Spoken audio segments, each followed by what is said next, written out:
આ છે લાભુભાઈ પટેલ, જીવન સાથે હિંમતથી લડતા એક જીવંત વ્યક્તિનું ઉદાહરણ. લાભુભાઈનું અડધું શરીર પેરાલિસિસ હોવા છતાં તેઓ ક્યારેય હાર માન્યા નથી.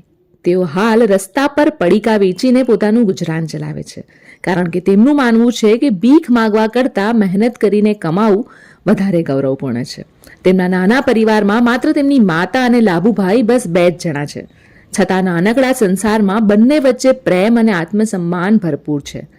લાભુભાઈનું દિલ એટલું ઉદાર છે કે કોઈ પાસે પૈસા ન હોય અને પડીકું માગે તો પણ તેઓ ફ્રીમાં હસતા મુખે આપી દે છે. દિવસભરના થાક પછી રાત્રે ઘણીવાર આંખો ભીની થઈ જાય છે, ત્યારે ગળામાં પહેરેલા હનુમાનજી સામે પોતાની પીડા અને સમસ્યાઓ કહીને મન હળવું કરી લે છે.